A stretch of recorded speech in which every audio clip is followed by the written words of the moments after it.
Bom, então hoje a gente vai fazer exercícios do Enem, mas com conteúdos de primeiro ano, né? Então, acho que é uma coisa que eu sempre falo, assim, é melhor passar pelo PAS, assim, é mais fácil passar pelo PAS, porque você vai concorrer só com quem está no terceiro ano, só com quem é de Brasília, praticamente, né? Porque fez todas as etapas aqui, né, necessárias. E você vai fazer o conteúdo quebrado, né? Você vai fazer primeiro só o primeiro ano, depois no segundo ano você vai fazer uma prova só com conteúdo que você viu no segundo, depois só do terceiro.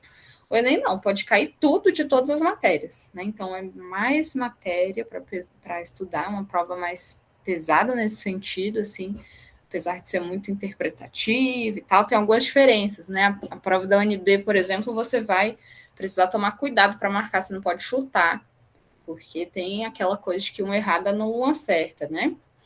Então são provas diferentes. Mas a gente vai ver que o conteúdo, o que a gente entende, né, na nossa matéria, vai aparecer do mesmo jeito nas duas. A forma de cobrar é um pouquinho diferente, às vezes o estilo de prova, mas é o mesmo conteúdo. Então, eu peguei essas questões que estão bem relacionadas às matérias que a gente está vendo assim bem recentemente, peguei algumas de quantidade de movimento, algumas com velocidade, aquela equação de Torricelli, leis de Newton. Então, a matéria de primeiro ano, mais questões que caíram no Enem, que é um vestibular, né? Que aí qualquer um vai fazer, ou do terceiro ano, ou quem já formou e está um tempo sem estudar, né? Então, nosso foco hoje aqui vai ser na matéria do primeiro ano. E a gente vai falar especificamente sobre aplicações das leis de Newton, né? A gente viu as 3 leis de Newton, lembrando lá, primeira lei, inércia, né? Segunda lei é aquele princípio fundamental da dinâmica, estão lembrados? Que fala também que a força resultante é igual a massa vezes a aceleração. E a terceira lei, que é a da ação e reação. Né? Então, o que a gente tira a partir disso? Né? Como que a gente vai aplicar essas 3 leis de Newton? Bom, para a gente conseguir aplicar essas 3 leis de Newton, a gente precisa compreender que existem diferentes forças. Então, uma coisa que eu gosto de falar em sala é que força a gente normalmente associa com velocidade, mas nem sempre a força vai provocar uma velocidade. Uma força pode provocar uma aceleração, né? Pela segunda lei de Newton, a gente vê que força vai ser a massa vezes a aceleração. Então, a força pode provocar uma aceleração, e se ela provocar uma aceleração, aí ela vai provocar uma mudança na velocidade, certo? Então, se você tiver uma força resultante diferente de zero, você vai usar a sua segunda lei de Newton e você vai ver qual vai ser a aceleração no corpo. Mas de onde que vai vir essa força, né? Que tipos de força existem? Então, coloquei aqui alguns exemplos de forças que estão bem presentes até no nosso cotidiano, a gente só não conhece pelo nome que elas têm, né? Mas que são bem familiares aí quando a gente começa a pensar. Primeiro, força-peso. Né? Já discuti em algumas turmas a força-peso, é a força com que alguma coisa é puxada. Então, essa caneta aqui, ó, ela só cai em função do peso dela. E aí tem gente que acha que o peso é a mesma coisa que massa. Parece, né?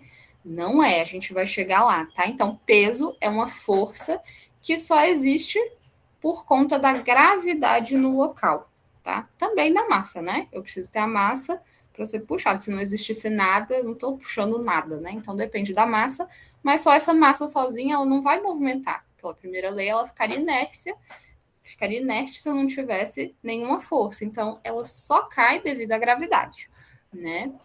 Força normal. Esse nome é um pouco engraçado, normal, porque você fica assim, força normal? Tem força anormal? O que é força normal e o que é força anormal? O normal não é nesse sentido de normalidade, de ser comum, tá, gente? O normal é porque é uma expressão emprestada da matemática. Quando a gente fala assim de retas normais, significa que elas têm 90 graus entre elas. Elas são perpendiculares. Uma força normal é uma força que é perpendicular a uma superfície, tá? Uma força... Peraí que fez um barulhinho. Ah, tem alguém de fora para entrar aqui. Vamos continuar. É que tinha alguém pedindo permissão para entrar na aula, gente. Desculpa. Continuando, então, a força normal é aquela força que é perpendicular à minha superfície. Então, por exemplo, o computador que eu estou usando aqui, a Terra está puxando ele para baixo. Ele tem um peso, né, que faz ele querer ir para baixo. Por que ele não cai? Porque ele está em cima da mesa, né, professora? Óbvio. Mas o que a mesa faz com esse cara? A mesa empurra esse computador para cima, né? E aí tem uma pegadinha que tem que ter muito cuidado com ela. Força, peso e força normal, no caso do notebook aqui, são uma ação e reação? Vamos pensando nisso daí. Será que a força normal, a força que aparece perpendicular, né? Por isso que tem esse nome, força normal. A força que aparece para cima aqui para sustentar esse notebook numa superfície. Será que ela é uma reação da força peso? Segura essa pergunta aí. Vocês acham que sim ou que não? Qualquer coisa pode responder no bate-papo. Daqui a pouco a gente vai responder, vai ficar um mistério no ar por enquanto, tá? Temos também, próxima força, força elástica.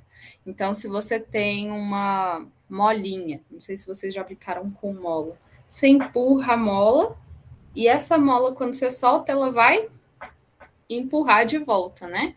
Então, força elástica é a característica que eu tenho de corpos, né? Em corpos que têm materiais que têm esse comportamento elástico, que você deforma eles e ele vai fazer uma força para voltar para o lugar, né? Então, se eu aperto aqui a mesa, ela não tem uma característica elástica, é um material duro aqui, né? Ele não vai deformar e me empurrar de volta. Mas numa mola, por exemplo, essa mola iria deformar e me empurraria de volta. Isso é uma força elástica. Forças de atrito, que também são muito aplicadas nessas questões e no nosso dia a dia. A gente só consegue caminhar em função da força de atrito, né, que a gente tem com o chão. E aí existem dois tipos, digamos assim, dois subtipos, né, de força de atrito. A gente tem o atrito estático e o atrito dinâmico, ou cinético, é um sinônimo, tá? O que é o atrito estático? É o atrito quando você não tem movimento relativo, você não tem uma coisa escorregando na outra, tá? Então, se uma coisa não arrasta na outra, o atrito é estático. Então, normalmente eu faço aquele exemplo em sala de aula, né, da carteira. Eu pego a carteira e começo a empurrar. Primeiro eu empurro bem fraquinho. Eu estou fazendo uma força para frente nessa carteira e ela só não vai para frente porque tem um atrito para trás que está segurando ela. Esse atrito, esse tipo de atrito é um atrito que a gente chama de estático, porque a mesa não entrou em movimento ainda. Quando ela começa a entrar em movimento, aí o atrito vira cinético ou dinâmico. Cinético sempre você associa a movimento essa palavra, tá? Então, quando ela começa a andar, o atrito muda. É o chamado atrito cinético. A interação da mesa com o chão, a força de atrito, vai mudar, tá? O atrito cinético entre duas superfícies, ele vai ser constante. Quando um corpo está em movimento, você não vai ter mais ou menos atrito. Você já tem a sua força de atrito definitiva. Já o atrito estático, quando a mesa não tem nenhuma tendência de deslizar ali, deixa eu fazer um exemplo, ó. Vou pegar uma superfície aqui. Tá dando para me ver, gente? Peguei essa superfície, um livrinho que eu tenho aqui, e vou colocar um objeto em cima desse livro. Aqui, essa calculadora, eu tenho o peso dela para baixo. Então, se eu desenhar essa calculadora, eu colocaria o peso dela para baixo, a normal para cima, que é o que está sustentando essa calculadora. Então, tenho aqui, ó, exemplo já da primeira força que a gente falou, que é o peso, está para baixo, a normal está para cima, elástica não tem. Aqui, nesse caso, ainda não tem força de atrito. Mas se eu faço assim, se eu dou uma inclinadinha no livro, eu começo a ter força de atrito, porque existe uma tendência dessa calculadora deslizar. Ela não está deslizando, mas tem uma tendência. Se esse livro fosse mais fininho, se fosse o gelo que a gente costuma pensar, né, ela já teria começado a deslizar. Aí eu vou aumentando, aumentando, aumentando, aumentando, aumentando. A força que está puxando ela para cá, conforme eu vou mudando a inclinação, ela vai mudando. Então, a força que está puxando ela começa a ficar cada vez maior, cada vez maior, cada vez mais próxima do seu próprio peso. Então, ela vai aumentando, aumentando, aumentando, aumentando, aumentando, até que, em um determinado momento, essa calculadora começa a cair. Então, aí entra em ação o atrito cinético. Enquanto ela está aumentando, eu tenho o atrito estático. O atrito estático ele é variável, o atrito cinético não é. Então, se eu pego a mesa, a carteira lá no exemplo da nossa sala de aula, ela está paradinha, o atrito nela é zero. Se eu faço uma pequena forcinha, esse atrito que está contra essa tendência de movimento dela, né? Esse atrito vai equilibrar com a minha força. Então, se eu faço uma força de 1 newton, o atrito estático vai ser 1 newton. Se eu faço uma força de 2 newtons, o atrito estático vai ser 2 newtons ao contrário. Se eu faço uma força de 3 newtons, o atrito estático vai ser 3 ao contrário. Só que ele tem um valor máximo. Quando ele chega nesse máximo, que ele consegue segurar a mesa, aí eu tenho um atrito cinético. Aí eu começo o movimento. Entenderam? Tudo bem? Então, atrito cinético e atrito estático tem essa diferençazinha, tá? Força centrípeta é um outro tipo de força assim, que é bem aplicado, que é aquela que aponta para o centro do meu movimento. Então, por exemplo, a força que a Terra sofre do Sol, né? A gente só fica em movimento ao redor do Sol por conta da força centrípeta. Um carro que faz uma curva, existe uma força centrípeta ali. Todo movimento circular, eu tenho uma força centrípeta associada. E aí existe essa outra força, que é chamada de força centrífuga, que as pessoas confundem muito, centrípeta e centrífuga. Centrífuga, na verdade, gente, é uma coisa que a gente chama de força fictícia. É fake, tá? A força centrífuga, ela não existe de verdade. Ela é só aquela sensação de que uma coisa está escapando, está fugindo, por isso o nome centrífuga, do centro. Então, se um carro faz uma curva, parece que tem alguma coisa te empurrando para o lado, não é? Parece que tem alguma coisa te empurrando para fora. Então, isso é uma força que a gente chama de fictícia, porque é uma impressão do observador, a força centrífuga. Né? Então, a força centrífuga é uma força fictícia. Normalmente, ela está associada à primeira lei de Newton, né? A inércia. Então, um corpo está lá paradinho. Aí ele tem uma tendência, aí começa a entrar em movimento. A tendência dele é manter esse movimento. Se você tenta mudar, aí aparece uma força. Para essa pessoa, parece que aparece uma força contrária a esse movimento, né? Na verdade, não é uma outra força, é só a sua tendência de movimento anterior, tá? Então, isso seria a força centrífuga. E, por último, a tensão ou tração, tá? Que é esse tesão aí, gente. Tesão, professor? É tensão, que é esse T maiúsculo aí, né? Que surge quando a gente trabalha com fios, cordas. Então, assim, se você vai suspender um bloco, se você coloca alguma coisa pendurada no teto, como que essa coisa está pendurada? Pelo fio. Nesse fio surge uma tensão ou tração, tá bom? Então, a gente vai começar a falar rapidinho, bem rápido, um pouquinho melhor de cada uma dessas forças, tá? Então, primeiro, força-peso. Né? Vou passar até mais rápido por ela, porque essa aqui a gente já tem visto em sala. É a força de atração, né, entre a Terra e os objetos que estão sobre a Terra. A gravidade na Terra é aproximadamente esse valor aí, 9,8 metros por segundo ao quadrado, né? Na Lua, por exemplo, a gravidade vale 1,6. é bem menor do que a gravidade na Terra. É como se você sente que está mais magro na Lua, porque você fica mais leve lá. Se você, sua massa não muda, mas o seu peso muda. O peso é a força com que você é atraído pelo planeta, né? Lembra que força é igual a massa vezes aceleração?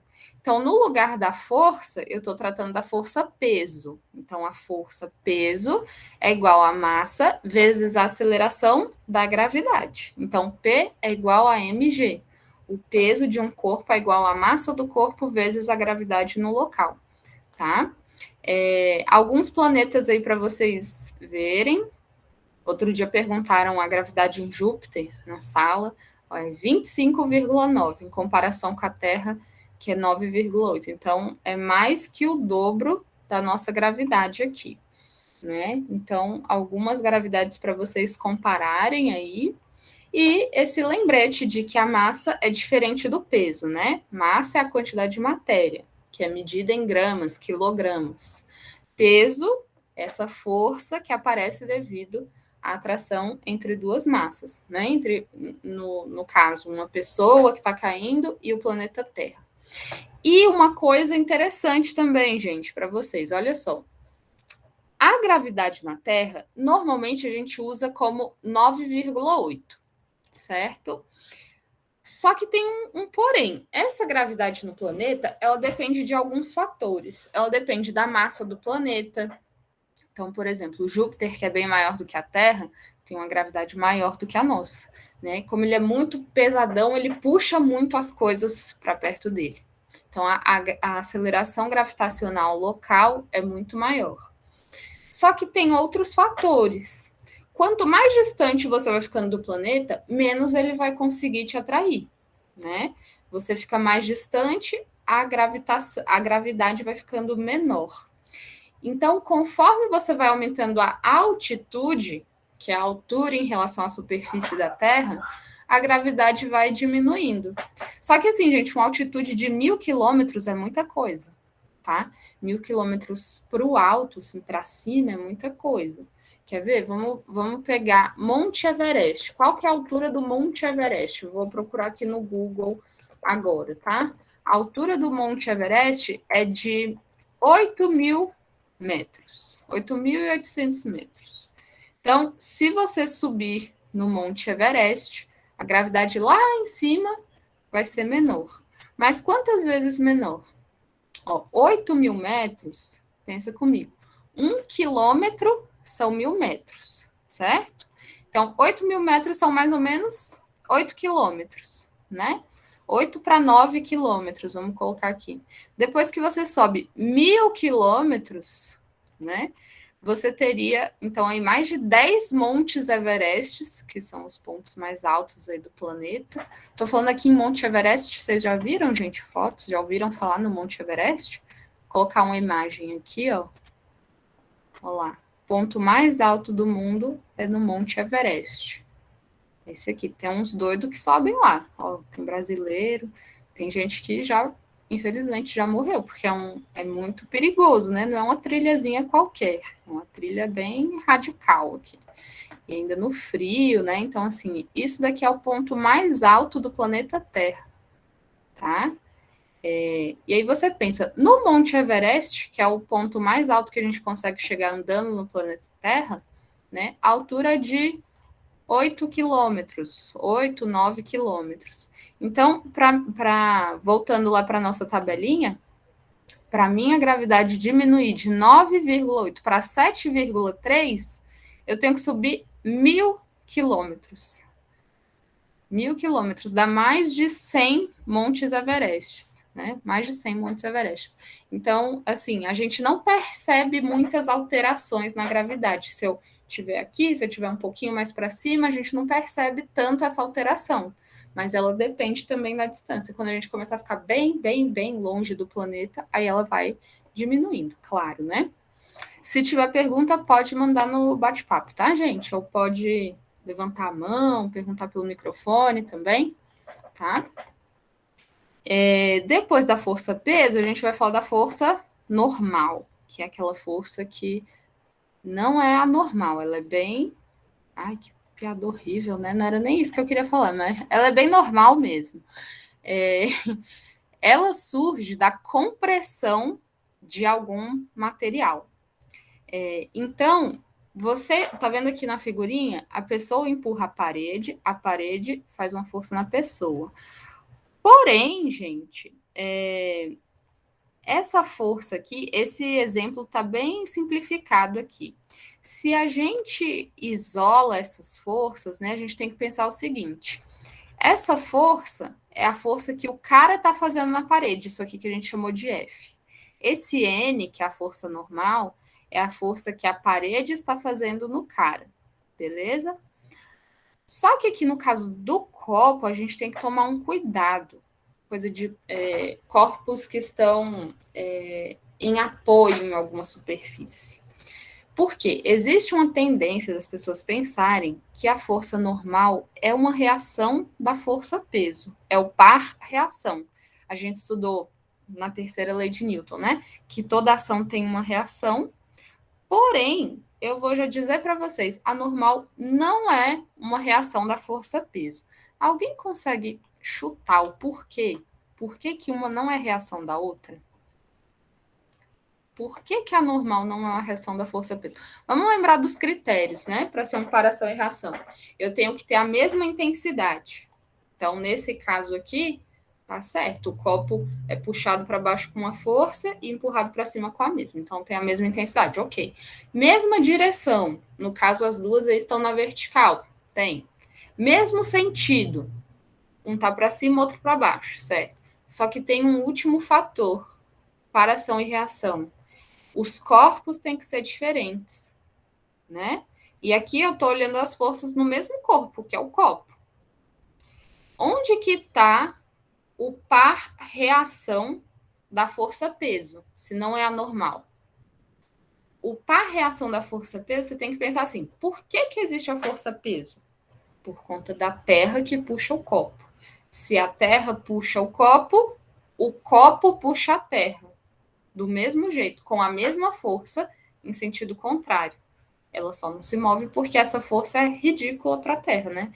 A força com que um copo cai, se você puxa a Terra com essa mesma força, a Terra é gigantesca e não vai fazer nem cócegas para ela, né? Mas o par reação estaria na Terra, tá?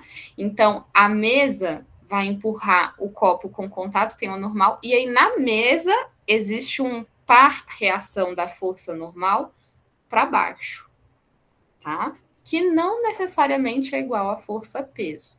Nos casos mais simples, que os corpos estão em equilíbrio, essa normal é igual à força-peso. Mas pensa, por exemplo, você está num elevador. Tá paradinho o elevador. A força com que o elevador te empurra para cima é igual à sua força-peso, você está lá parado. Beleza. Esse elevador, gente, começa a descer. Só que aí você percebe que ele começa a descer um pouco mais rápido, começa a ficar assustado. Dá aquele frio na barriga. Por que dá aquele frio na barriga? Porque parece que você está ficando quase em queda livre. Parece que você está acelerando como se estivesse caindo sem o elevador. A normal, que é essa força com que o elevador te empurra, ela vai diminuindo. O seu contato vai diminuindo. Então, a normal nem sempre é igual à força-peso. É um outro indício de que não é um para-ação-reação, porque ação e reação sempre são iguais. A normal não. A normal, ela tem a ver com o contato entre as duas superfícies. Beleza? E depois da força normal, falamos da força elástica, tá? Essa força elástica, a gente percebe que todas elas são bem parecidas, assim, né? O formato F igual a MA, P igual a MG, F igual a KX, a força elástica é igual a KX. Quem é K? K é a constante da mola, porque, assim, a força com que a mola vai empurrar de volta ela não tem a ver necessariamente só com a massa, ela tem a ver com essa constante. Pensa que ela é como se fosse a massa da mola. Quanto maior o K, mais dura, digamos assim, é essa mola. Mais difícil, mais força você tem que fazer para empurrar essa mola, né? Então, F igual a K vezes X. Essa constante tem a ver com a natureza da mola, se ela é uma mola mais molinha ou mais durinha, tá? Então, é uma constante que cada mola tem. E X, esse KX, esse X é a deformação da mola. Como assim deformação, professora? Ó, essa mola estava paradinha aqui no primeiro desenho, né? Aí eu vou puxar essa mola uma distância X, quando eu penduro uma caixa aqui nessa mola. Então, ela vai ser deformada, ela vai aumentar em relação à posição original dela. A posição original seria o quê? Quando ela não está nem sendo apertada, nem sendo puxada. Então, ela está lá, paradinha, na santa paz. Ninguém está mexendo com ela. Essa é a posição, o tamanho original dela, né? O tamanho natural. Se você tira um pouquinho, aí vai aparecer uma força, que vai depender do tanto que você vai tirar ela dessa posição original. Então, esse X é a deformação da mola, é o tamanho que eu vou mexer dessa mola, tá? O comprimento que eu vou mexer ali. Ok? Então, nesse caso aqui, ó, essa caixinha, ela só fica suspensa. Aqui eu não tenho uma força normal, por exemplo. Eu não tenho um contato entre duas superfícies, uma compressão entre duas superfícies. Eu tenho o peso do caixote aí para baixo e ele está sendo puxado para cima pelo elástico. E aí ele consegue ficar paradinho. Ou então, se eu dou um puxão nele, como eu aumento a deformação da mola, a força elástica vai subir, ó. Força elástica é Kx. Se eu aumento o X, dou um puxão na caixa para baixo, o que vai acontecer? Força elástica aumentou. Aí a caixa sobe, né? Então, a força elástica é dada por essa fórmulazinha, K vezes X. Tensão ou tração, tá? É essa força que aparece em... Não tem uma fórmula para ela. Você entende pelo contexto quanto que ela vai ser. Se tiver em equilíbrio, você vai saber que ela é igual à força-peso, né? Então, se eu tenho a mesma caixa daqui, ó, da mola, só que ao invés de uma mola, eu coloco uma cordinha. Então, sei lá, já que a gente está perto do Natal, penduricalhos na árvore de Natal, né? Eu prendo uma bolinha de Natal lá na árvore. Então, eu tenho uma tração ali que é igual ao peso da bolinha, do Papai Noel, enfim, do que você quiser pendurar lá na sua árvore de Natal, né? Se você colocar uma coisa muito pesada, eu preciso de muita tração e essa corda pode, inclusive, romper, né? Estamos quase acabando, a gente vai falar agora do atrito, que é bem interessante, assim, essa diferença do atrito estático e do dinâmico, tá? Então, o atrito estático, ó, o objeto está parado, mas ele está querendo movimentar. Então, existe uma força, né, empurrando alguma coisa, mas ela não está saindo do lugar. Então, tem um atrito ali que está equilibrando essa força, tá? Esse atrito estático depende da normal. Por que depende da normal? Porque lembra que a normal é a compressão que eu faço na superfície? Então, ela tem a ver, assim, se eu empurro, eu estou empurrando a superfície vai me empurrar, né? Então, se eu tenho uma normal muito grande, o atrito tende a ser maior, porque o meu contato com aquela superfície está muito grande. Então, vou ter mais atrito ali, tá? Então, uma coisa mais pesada, por exemplo, né? Com a massa maior, então vou ter um peso maior, uma normal maior. A força de atrito vai ser maior. Vai ser mais difícil eu colocar, por exemplo, essa caixa cheia de coisa em movimento do que essa daqui que está vazia, né? Porque minha força de atrito aqui, ó, é bem maior. Eu vou ter que fazer uma força maior para tirar ela. Porque se você pensar assim, é intuitivo, né? Que é mais difícil de movimentar esse primeiro objeto aqui, quando ele tem mais coisa, está mais pesado. Mas você pensa assim, bom, o peso está para baixo. O que tem a ver com a força que eu faço para frente? Se o peso está para baixo, o que tem a ver com a força que eu faço para frente? Tem a ver o atrito, tá? E também depende desse tal de coeficiente de atrito, tá? A força de atrito depende de um coeficiente de atrito, que é uma função do material. Então, por exemplo, o chão da sala tem um coeficiente de atrito. Uma superfície de gelo, né, uma pista de gelo, tem um outro coeficiente de atrito que é menor, tá? Então, isso é o coeficiente de atrito. Ele tem essa letrinha aqui, ó. É uma letra do alfabeto grego chamada Mi, tá, gente?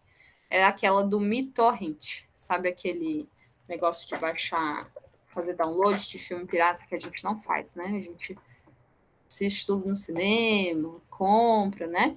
Mas tem um negócio, né, chamado... existe, aí já ouvi falar, né, que existe na internet. Esse negócio aqui, ó.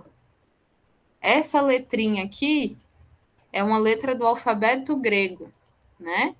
Que é o Mi, que significa uma coisa muito pequena, tá? Então, esse Mi é o coeficiente, vai representar na nossa fórmula o coeficiente de atrito, tá? Então, aqui, ó, se eu tiver força de atrito estática, eu tenho Mi estático, coeficiente de atrito estático, vezes a força normal. A força de atrito depende dessas duas coisas, do Mi estático e da normal. Tá? Então, a força de atrito é Mi vezes normal. Quando você, por exemplo, está subindo aqui uma escada ou está andando no chão normal, você empurra o chão para trás. O que o chão faz com você? Te empurra para frente. Por isso que você vai para frente, né? Só que assim, o seu pé ele não está deslizando, mesmo que seu corpo está em movimento, mas o seu pé ele não está sambando no chão, né? Ele não está deslizando assim. Então, nesse caso, o atrito é estático. Só seria cinético se eu tivesse um movimento entre essas duas superfícies, se o pé arrastasse no chão. Beleza, gente? Então, nesse caso, eu tenho atrito estático, tá? E o atrito cinético também é Mi vezes normal, é a mesma fórmula, só vai mudar o valor do Mi. Eu tenho a mesma superfície, mas eu tenho um valor do Mi estático e um valor do Mi cinético ou dinâmico, tá? Aqui tem uma tabelinha, a gente não precisa decorar nada disso, é só para você ver, ó. Coeficiente de atrito estático para determinados materiais, essa fileira aqui. Coeficiente de atrito dinâmico, que é quando está em movimento, que é quando já saiu do lugar, é menor, tá vendo? Nesse caso aqui, tá 0,404, eu chuto que esse daqui, na verdade, é 0,03999, é um pouquinho menor, tá? Nos outros casos já tá bem óbvio, né? Bem claro que o atrito dinâmico é menor. Uma vez que você está empurrando alguma coisa pesada, depois que está em movimento, a força cai, né? A força de atrito cai um pouquinho, beleza? Força centrípeta é aquela que faz com que o movimento realize uma curva, né? Ela aponta sempre para o centro. Essa fórmula é mais esquisitinha, mv ao quadrado sobre r. Então, é a massa do corpo vezes a velocidade que ele tem ao quadrado, dividido pelo raio dessa trajetória. Vocês estão lembrados do que é raio na matemática, gente? Aqui, ó, é metade do diâmetro, né? Então, eu tenho o diâmetro, que seria de uma extremidade aqui à outra dessa circunferência, e o raio é do meio até a bordinha aqui. Então, a força centrípeta depende da massa, da velocidade e do raio. A gente não vai entrar muito nessa equação hoje, não, tá? A centrífuga é uma força que eu falei para vocês, né? Uma força fictícia, ela não está sendo aplicada ali de verdade, é só uma força que parece, pelo observador, parece que está empurrando o corpo para fora, né? Como nesse brinquedo, na máquina de lavar roupa, que a gente fala centrífuga, né? Que é essa tendência de fugir do centro. Beleza, gente? Então, os tipos de forças mais comuns da natureza, os que a gente vai estudar, vão ser esses. Lá no terceiro ano a gente vê ainda força elétrica e força magnética, mas por enquanto a gente ainda não vai falar delas, tá? Então, só para lembrar as fórmulas, se você quiser pegar um caderninho, anotar para lembrar, é interessante. Depois eu posso até passar isso daqui, mas se você quiser pegar um caderninho para anotar, é bom, ó. P igual a M vezes G. Peso é igual a massa vezes gravidade, né? Próxima força que a gente viu, normal. Não tem uma fórmula para calcular a força normal. ela vai depender, ela varia, mas ela tem a ver com a compressão entre uma superfície e um outro corpo. Força elástica tem fórmula. Força elástica é K vezes X. É a constante da mola, a constante elástica, vezes a deformação. Tanto que eu vou mexer essa mola em relação à posição original dela. Tensão, que é a força que aparece num fio, né? Ou tração, é sinônimo. Tensão ou tração. Não tem fórmula também. Vai depender do contexto ali do exercício, do contexto da situação, tá? Força de atrito, tem fórmula? Pode anotar. Força de atrito é μ vezes normal. Normalmente a gente escreve assim, ó. FAT, força de atrito, é igual a μ vezes normal. Quando você está tratando da força de atrito cinética, aí é o μ cinético, é o coeficiente cinético. Quando você está tratando da força de atrito estática, aí é o μ estático. Mas a cara da fórmula é a mesma, tá?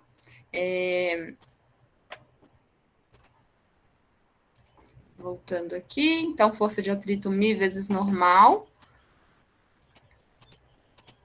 E força centrípeta, se você quiser anotar essa formulazinha também, mv ao quadrado sobre R, a força centrípeta.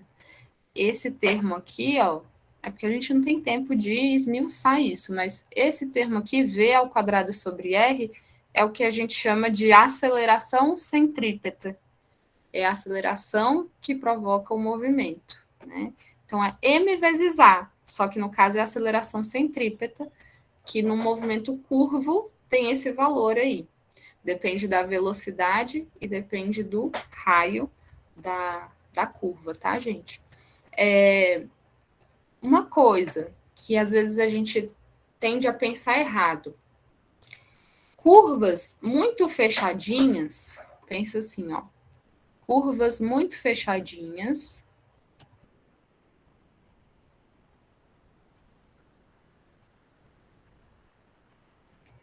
ou curvas mais abertas, né?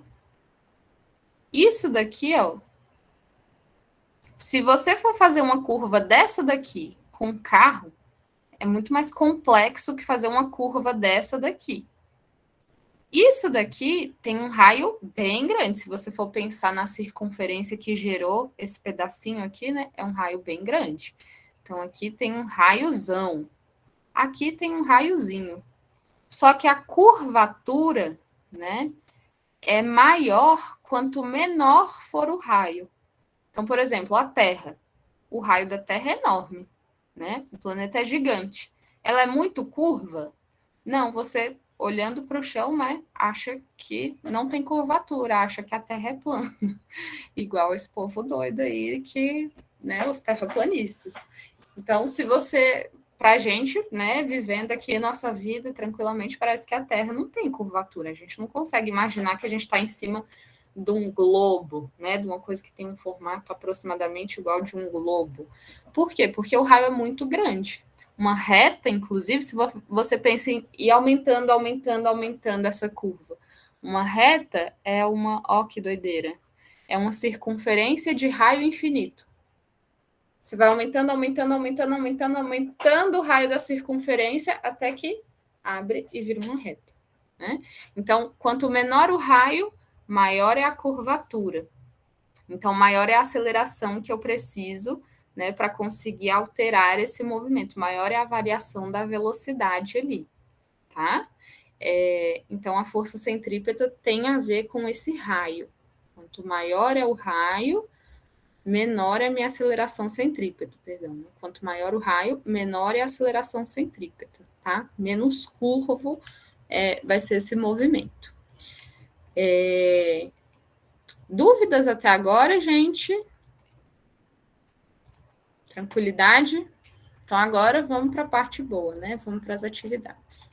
Vou usar novamente o site do que Concursos. É muito bom esse site, gente. Eu não conhecia, mas ó, recomendo fortemente para vocês, porque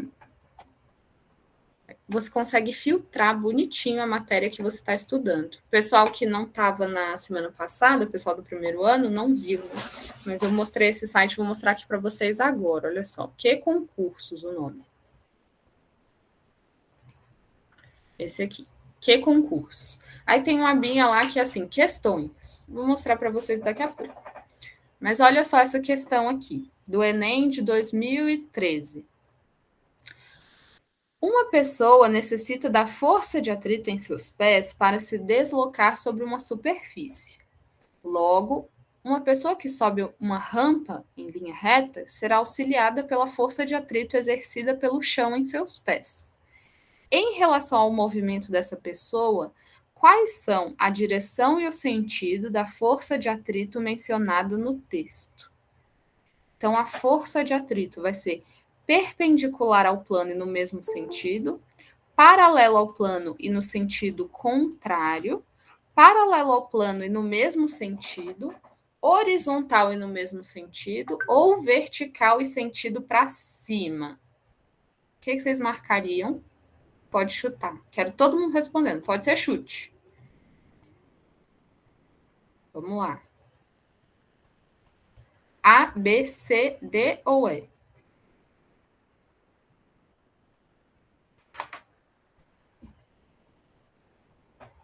Eu vou desenhar aqui que é cada uma dessas alternativas, tá? Ó. A, perpendicular ao plano e no mesmo sentido do movimento. Seria isso daqui, ó. Então, eu tenho aqui. Essa pessoinha está subindo o morro aqui, ó. Tá indo para cima.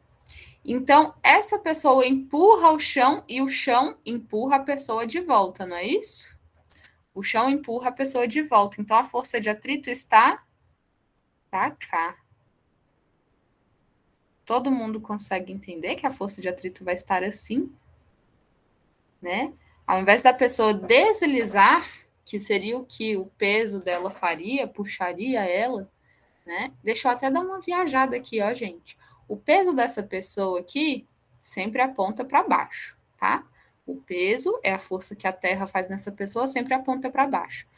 Mas aí, dependendo da inclinação, é como se você mudasse o seu peso. Por quê? A gente faz o seguinte: a gente decompõe o peso em uma parte nesse sentido do movimento, uma parte nesse sentido aqui, que é o que te puxa para trás, e uma parte aqui, ó, perpendicular ao plano. Lembra daquela história de que um vetor perpendicular com outro somados dá um vetor na diagonal, né? Se eu somo uma força assim com uma força assim, o meu resultado é uma força assim, né? Se eu pego um corpo e ao mesmo tempo eu puxo ele para o lado e para cima, para onde que ele vai? Para essa diagonal aqui. É a soma desses dois vetores, tá? Então, nesse caso, a força peso, né, a força com que a Terra puxa a pessoa, a gente pensa assim, bom, uma partezinha dela está puxando ele para trás e uma partezinha está empurrando essa própria superfície. A gente decompõe a força peso.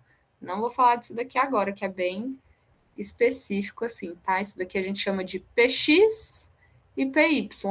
Tem a ver com aqueles eixos lá da matemática, X e Y. Então, aqui a componente X do peso e aqui a componente Y do peso, tá? Então, sem maiores divagações, voltando aqui, né? Deixa eu limpar essa parte da força-peso, porque a questão é só sobre força de atrito.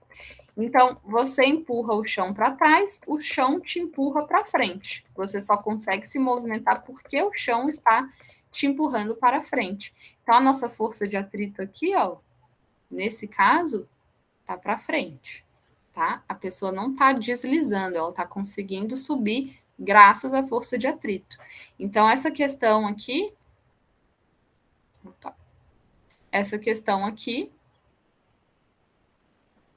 seria perpendicular ao plano. Perpendicular significa 90 graus, tá, gente? Significa isso aqui, ó.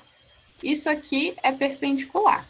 A força de atrito é perpendicular? De jeito nenhum. É na mesma direção do plano, dessa linhazinha preta aqui, né? Então, não é perpendicular, é paralelo ao plano. E o sentido é o mesmo sentido do movimento, né? Olha só. Então, minhas outras alternativas, ó, não é perpendicular, é paralelo. Então, B ou C. Letra D fala horizontal e no mesmo sentido do movimento. Letra E fala vertical e sentido para cima. A letra D está falando que é horizontal e no sentido do movimento, está falando que a força de atrito é assim. E a letra E está falando que é vertical, né? Então, assim, nada a ver. A força de atrito vai estar paralela ao plano, vai ter a mesma direção e apontar no sentido do movimento. Então, resposta correta, letra C, paralela ao plano e no mesmo sentido do movimento. Você tinha que saber o conceito de força de atrito. Letra C, a resposta correta. Beleza? Dúvidas aqui? Nessa? Tá tranquilo, professora. Tranquilo? Vamos para a próxima. Peraí que eu separei algumas. Deixa eu achar aqui meu caderno.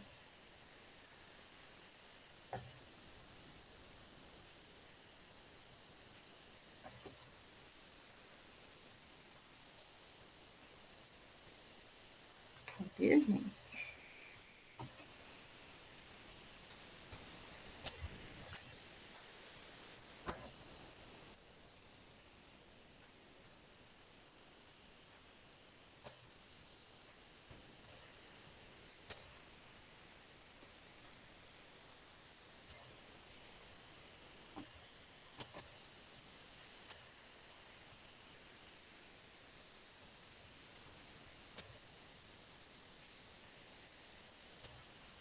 Oh, meu Deus. Não tô achando aqui, gente, onde que eu salvei as questões. Espera aí só um pouquinho. Alguém quer perguntar algo até agora sobre prova ou sobre a matéria, qualquer coisa?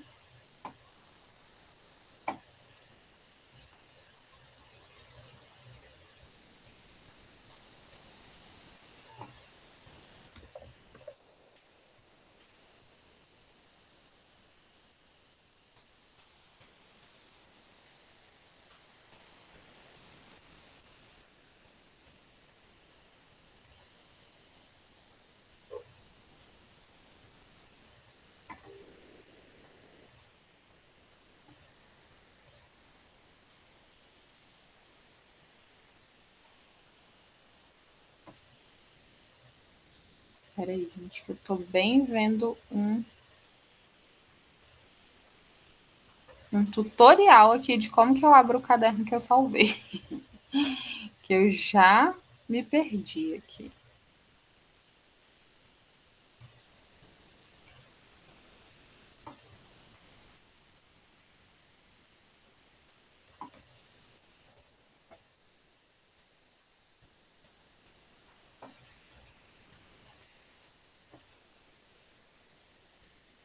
Esse PowerPointzinho vocês querem, gente, ou não precisa? Vocês anotaram aí o que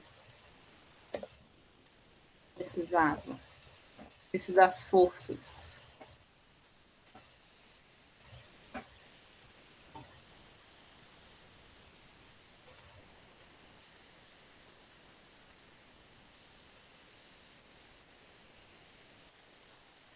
Ai, achei. Ufa.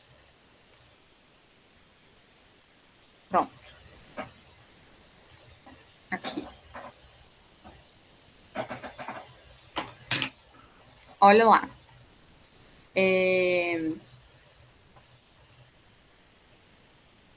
Essa aqui é de 2021, essa questão. É uma análise de gráfico, tá? Não tem a ver. Eu fiz essa introdução aí falando dessas forças porque elas são muito comuns de aparecerem, né? em questões de leis de Newton, como a gente viu nessa última aí de força de atrito. Mas a gente vai ver diversas matérias aqui que a gente já estudou anteriormente, tá? Olha essa primeira questão. O custo de implantação de redes de transmissão aumenta linearmente com a distância da hidrelétrica. Pausa. Quando ele fala aumenta linearmente, ele está falando que é uma função de primeiro grau. Não sei se vocês já viram na matemática, mas uma função de primeiro grau é sempre uma retinha. É uma coisa que você vai aumentando de um lado, aumentando do outro em reta. Ou aumenta de um lado, diminui do outro uma reta, tá? Então, é sempre uma retinha, né? De modo que, a partir de uma certa distância, o uso de energia solar fotovoltaica, que não depende da distância, é favorecido. Assim, em regiões isoladas da Amazônia, como é muito caro levar energia elétrica produzida por hidrelétricas através de redes de transmissão, o uso da energia solar fotovoltaica torna-se uma alternativa viável. Dessa forma, o gráfico que representa qualitativamente os custos do uso de energia solar fotovoltaica, aí tá aí, ó, energia solar fotovoltaica, ESF, e da implantação de redes de transmissão, RT, em função da distância, Então, ó, redes de transmissão eu preciso quando eu trato de hidrelétricas, porque a queda d'água que está gerando nossa energia elétrica, ela não está aqui pertinho, né? Então, a gente recebe energia elétrica a partir de uma hidrelétrica. A queda d'água, que é uma energia potencial gravitacional, né? Se transforma em energia cinética, gira as turbinas ali que vão produzir energia elétrica. Então, ele está falando que construir essa rede de transmissão por distâncias muito altas vai ficando mais caro. Então, quanto maior a distância, maior é o custo da rede de transmissão. Então, o RT, que é a rede de transmissão, ele tem que ir aumentando conforme a distância aumenta, né? RT tem que aumentar conforme a distância aumenta. Então, ó, já não pode ser AA, porque o RT aqui tá uma linhazinha horizontal, como se o custo não mudasse, né? Em função da distância. A B já está mostrando, ó, aumenta a distância, aumenta RT, pode ser. A C aumenta a distância, aumenta RT, beleza? D aumenta a distância, aumenta RT. E já não pode ser, porque aqui o RT está diminuindo, né? Então está ficando com custo cada vez menor conforme a distância aumenta. E não é isso, né? E a energia solar fotovoltaica, ela tem um custo fixo, tá? Então, ó, o custo de implantação da redes de transmissão aumenta com a distância, né? E aí o uso de energia solar fotovoltaica, que não depende da distância, é favorecido. Quando ele fala isso daqui, ó, gente, que não depende da distância, isso daí é uma expressãozinha chave. Ele está falando para você que não importa a distância, o custo para implementar energia fotovoltaica é o mesmo. Então, o custo é fixo, ele não vai nem aumentar, nem diminuir. Então, eu tenho que procurar uma alternativa em que RT aumenta e a energia solar fotovoltaica fica constante, né? Aí a gente ficaria em dúvida aqui, ó. Dá para ficar em dúvida. Ou na B ou na D. Nas duas, a energia solar fotovoltaica está constante e a rede de transmissão está aumentando. Só que aí ele também falou uma coisa interessante, que ele falou o seguinte, que só a partir de um determinado ponto é que fica mais barato ter energia solar fotovoltaica. Ela não é sempre mais barata. Quando é próximo ali da hidrelétrica, né, quando a distância é pequenininha, ainda vale mais a pena eu ter uma rede de transmissão para captar essa energia. Então, no iniciozinho, na distância menorzinha ali, a minha energia por transmissão vai ser mais barata, vai ter um custo menor. Então, eu tenho que começar abaixo da energia solar fotovoltaica. Então, minha resposta tem que ser a letra B, tá? Resposta correta aqui seria a letra B dessa questão. Deixa eu diminuir aqui, que vocês conseguem comparar todos os gráficos de uma vez. Entendido? Capite? Tranquilo essa daí. Essa daqui, gente, é uma questão de é mais recente, é 2019. Olha só. O curling é um dos esportes de inverno mais antigos e tradicionais.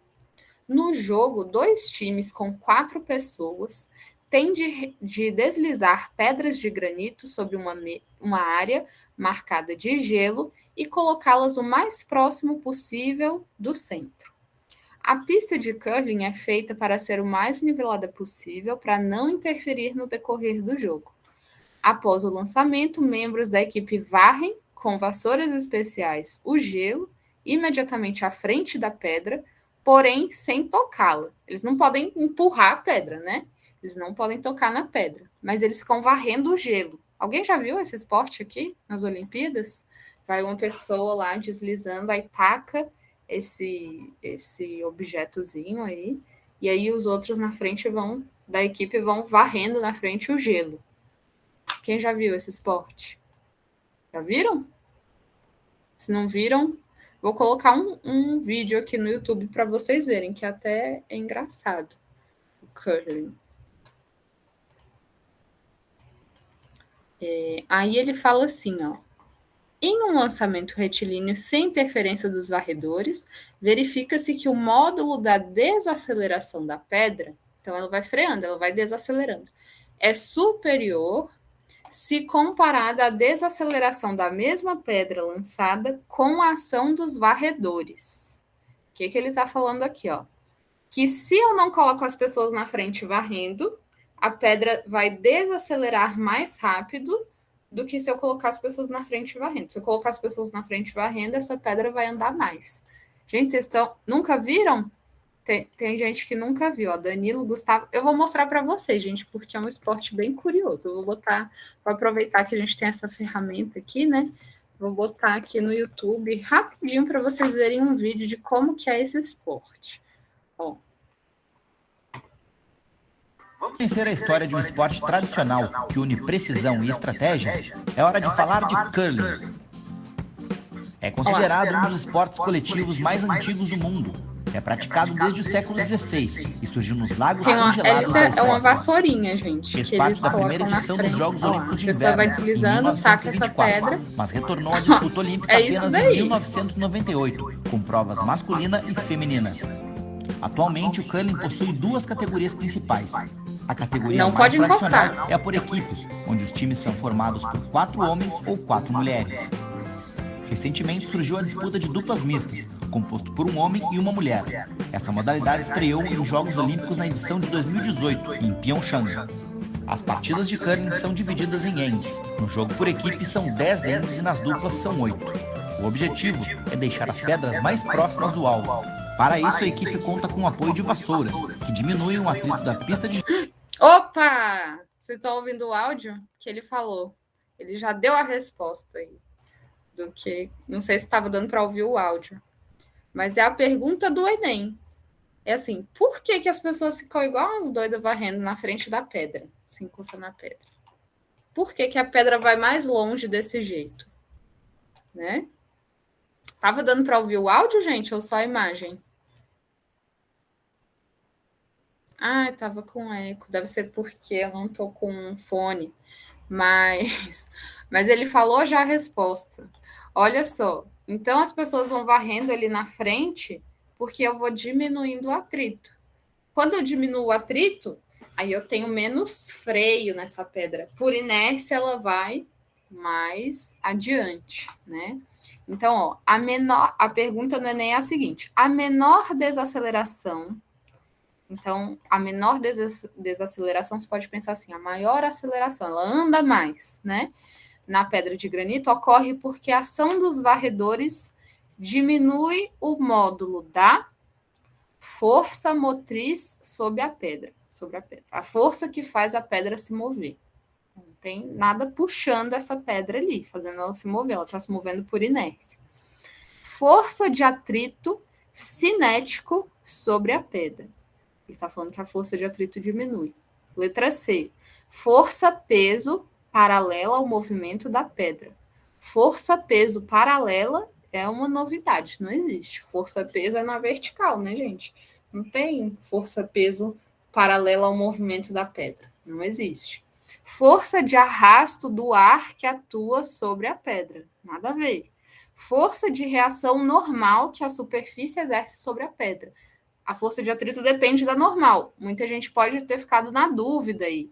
Mas a normal, ela não está mudando. A normal tem a ver com a compressão que essa pedra faz na superfície. Ela não muda. A normal aí é constante. É a força que está equilibrando o peso dessa pedra. É igual a força-peso. Ela não diminui. Quem está diminuindo é a força de atrito. Resposta correta, letra B. Tá? Fácil ou difícil?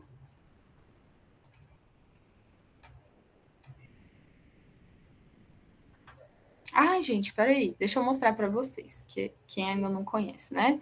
Vou voltar aqui jazinho. Mas olha só. Esse site, que concursos, é bom para estudar para o Enem, mas também quem vai fazer o PAS pode aproveitar. Não só para física, tá? É um bizu que eu vou dar para vocês aqui para qualquer matéria. Então, digamos que você está estudando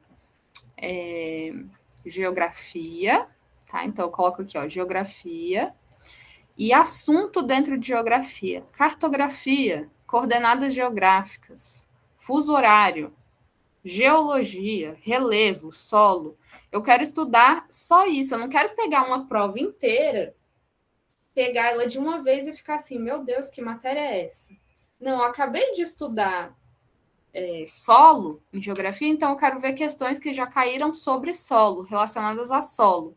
Às vezes vão ter outros conteúdos relacionados. Só que aí nesse site, olha, ele filtra e ele te mostra só essas questões e aqui ele coloca, ó, por exemplo, na primeira questão que a gente fez, aquela do custo, né? Ele fala que é uma questão de física, que envolve trabalho, energia e dinâmica, que é essa parte de leis de Newton, né? A segunda questão, essa que a gente está fazendo do curling, ó, plano inclinado e atrito, leis de Newton, dinâmica. Ele já coloca todos os assuntos que têm a ver com a matéria que você está estudando. Então, é uma forma muito mais estratégica de você estudar, tá? Você pega a disciplina que você está estudando, você pode até formar um simulado aí. Eu quero fazer um simulado de inglês com matemática, que é o que eu estou com dificuldade, estou precisando estudar mais essas matérias. Não caiam no erro de estudar só a matéria que você gosta, tá? Tem que estudar o que você não gosta também, né? Principalmente, às vezes, é o que você está precisando aprender mais, né? Porque o que você tem facilidade, você já, às vezes, já domina ali, né? Então, tem que ter uma disciplinazinha de estudar, às vezes, o que você não gosta, né? Pelo menos para conhecer, não precisa se aprofundar, mas para conhecer o mínimo, para não ser totalmente ignorante naquele conteúdo, né? Então, eu quero fazer questões de inglês. Olha lá. Aí eu vou ter adjetivos, comparativo e superlativo, advérbios e conjunções. Aí eu filtro e aí ele me mostra questões do Enem só relacionadas a esse conteúdo. Bem bacana essa ferramenta, tá, gente? O nome do site é queconcursos.com. Vou colocar aqui, eu não estou sendo patrocinada porque eu realmente achei muito útil esse site, tá? Queconcursos.com. Estou fazendo a propaganda de graça aí para eles. Beleza? Então, voltando aqui. Essa questão vou deixar para depois, ela é um pouquinho... Não, vamos fazer assim, vamos começar essa questão. Vou fazer o desenho para a gente pensar nela, só que eu queria que vocês se empenhassem um pouquinho nela, que vocês tentassem resolver, antes de eu fazer com vocês. Essa aqui, ó. Quero aumentar. Aí. Pronto. Com um dedo, um garoto pressiona contra a parede 2 moedas, de 10 centavos e R$1, uma sobre a outra, mantendo-as paradas. Em contato com o dedo está a moeda de 10 centavos e contra a parede está a de R$1. O peso da moeda de 10 centavos é 0,05 newtons e o da de R$1 é 0,09. A força de atrito exercida pela parede é suficiente para impedir que as moedas caiam. qual é a força de atrito entre a parede e a moeda de R$1? Eu vou fazer o desenho aqui para vocês pensarem um pouquinho, tá? Antes da gente resolver junto. Ó.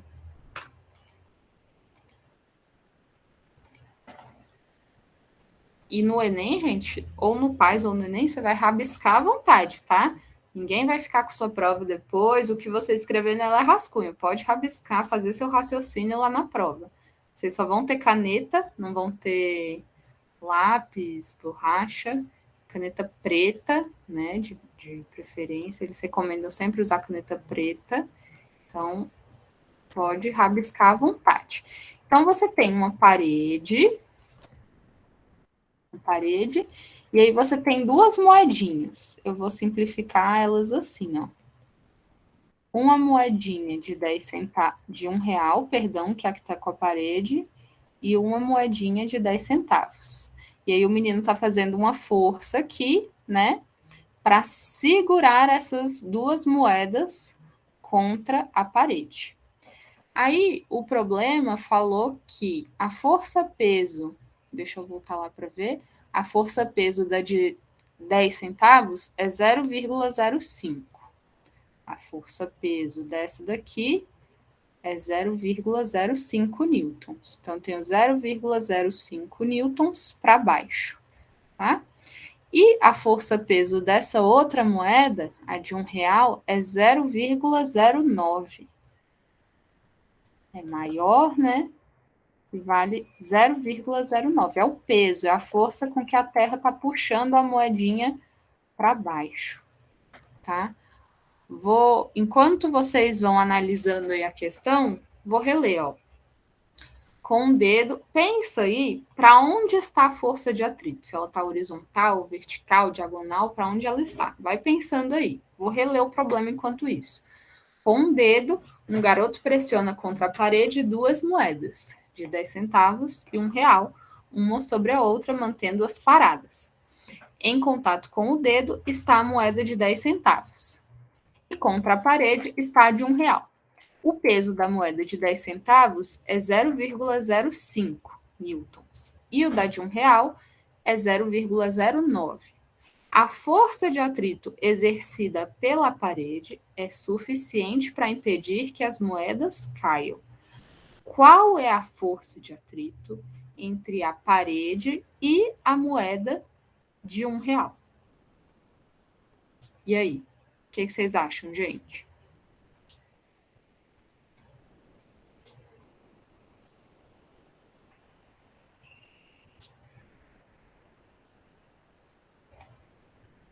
O que vocês marcariam? Voltar na questão, né? Aqui.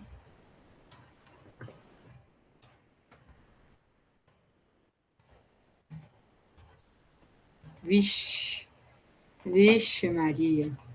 Ó, a força de atrito é o que está impedindo as moedinhas de caírem, não é?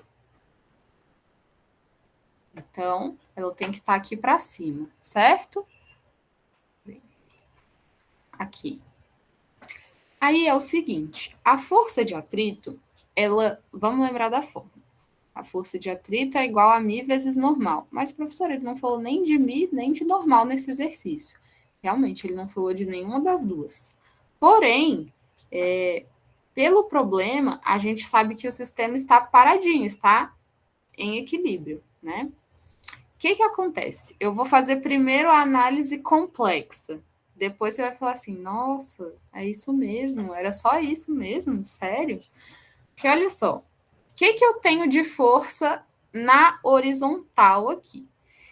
Eu tenho na moedinha de 10 centavos uma coisa, e na moedinha de R$1, que é maiorzinha, eu vou pensar aqui quais forças atuam em cada moeda, tá? Então, a força que o menino está fazendo, ele está em contato com essa moeda aqui, essa de 10 centavos, né? Ele está encostando nela. Então, eu tenho uma certa força aqui. Como eu tenho contato entre a moeda, essa moeda aqui pequena e a moeda grande, eu tenho uma normal aqui, eu tenho a mesma força que apareceu naquele copinho que eu dei o exemplo, né? Eu tenho uma força normal aqui, ó. Essa moeda de baixo empurra essa daqui de volta e essa daqui, ação e reação. Se a moeda de R$1 empurra a moeda de 10 centavos, a moeda de 10 centavos empurra a moeda de R$1 com a mesma força normal aqui, certo? E eu tenho uma outra normal, porque eu tenho um terceiro componente aqui, que é a parede. A parede é uma superfície aqui também, né? Então, eu tenho a parede. E aí eu tenho a normal, eu tenho o contato entre a moeda de R$1 e a parede. Então, eu vou ter uma outra força normal aí, ó. A parede segura essa força, essa moeda aqui, perdão, e essa moeda aqui empurra a parede, né? Certo? A força de atrito está impedindo esses caras de caírem. Então, esse cara aqui, ó, para baixo, ele tem 0,05 de peso, certo? Porém, ele só não cai porque tem um atrito aqui segurando ele. É o atrito entre quem, gente? É o atrito entre a moeda de 10 centavos e a de R$1. Então, nessa moeda de 10 centavos, eu tenho uma força de atrito que impede ela de cair e vale 0,05 newtons. Só por isso que ela não cai. Só que presta atenção, se tem um atrito, uma tendência de deslizar entre a moeda de 10 centavos e a de R$1, a moeda de R$1 segura essa moeda de 10 centavos, então ela empurra para cima e ação e reação. Se a moeda de 10 centavos tem um atrito para cima com a moeda de R$1, então a de R$1 vai ter esse mesmo atrito para baixo. Olha que doido. 0,05 newtons, que é o peso que ela tem que sustentar da outra. É como se esse atrito, que faz com que essa moedinha aqui fique parada, porque tá vendo, ó, a força total nela aqui tá 0. A força que o menino faz, que é esse F, tá em equilíbrio com a normal. A força-peso dela, que é 0,05, tá em equilíbrio com a força de atrito, que tá, né, como tem ação e reação, tá aqui para baixo. Só que além dessa força de atrito que eu tenho para baixo aqui, com essa moeda de R$1, eu tenho o próprio peso dela, que é de 0,09. 0,09 newtons. Então, eu tenho aqui para baixo 0,09 newtons e 0,05 newtons. Então, a parede tem que fazer uma força para cima aí na moeda de R$1 igual a 0,09 mais 0,05, igual a 0,14 newtons. Se você somar, né? 0,09 com 0,05, 9 mais 5 dá 14, né? 4 sobe 1, 0 com 0, 0, deu 1, 0,14. Então, 0,14 newtons é a força que eu tenho para cima, porque essa moeda tende a ir para baixo. A parede que segura ela para cima. A parede, então, tem uma força de atrito com a moeda de R$1 igual a 0,14 newtons. Aí você fala assim, professora, era só somar, né? Era, tá? Então, se você tivesse esse raciocínio de, eu tenho para baixo um peso aí, uma força total, que é de 0,09 com 0,05. Então, no total, essa parede vai ter que suportar aí 0,14 newtons. É um raciocínio que não deixa de estar errado, mas em alguns casos mais complexos, você precisa dessa sacada de dividir cada corpo, ver qual é a força que atua em cada corpo. Então, eu fiz esse esqueminha completo para vocês entenderem, tá? Mas é meio intuitivo, né? Que vale 0,14, que seria 0,09 mais 0,05. Então, voltando lá, 0,09 mais 0,05, eu tenho 0,14, letra E. Dá até medo de marcar, né, gente? A gente fica assim, é só somar o peso dessa com o peso dessa estão para baixo, aí eu tenho o atrito para cima contrário. Só isso. Não tinha que usar a fórmula, por exemplo. Você tinha que pensar no contexto da força de atrito, tá bom? Dúvida nessa daqui? Vamos em frente, então.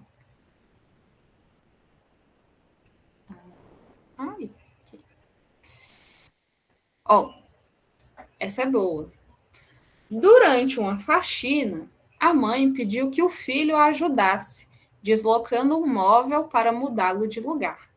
Para escapar da tarefa, o filho disse ter aprendido na escola que não poderia puxar o móvel, pois a terceira lei de Newton define que se puxar o móvel o puxará igualmente de volta e assim não conseguirá exercer uma força que possa colocá-lo em movimento.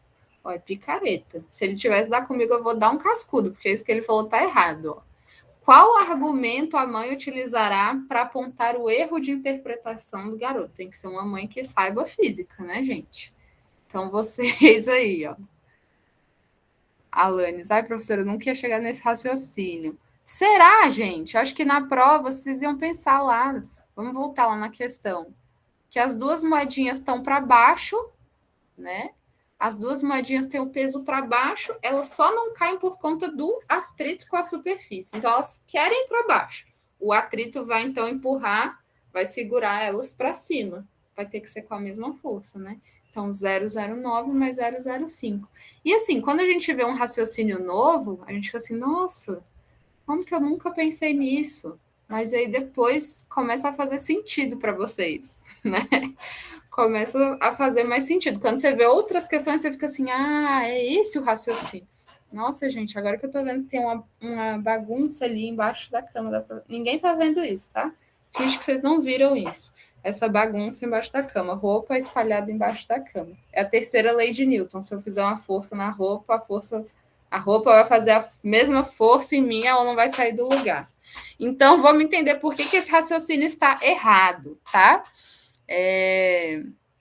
Aqui, ó. Durante uma faxina, a mãe pediu para o filho ajudar, tirando o móvel do lugar, né? E aí ele falou que não podia, porque se ele puxa o móvel puxa ele de volta, então a força ia dar zero. A força total ia dar zero. Qual argumento a mãe utilizará para apontar o erro de interpretação do garoto? A força de ação é aquela exercida pelo garoto. Tá, força de ação é aquela exercida pelo garoto, ok.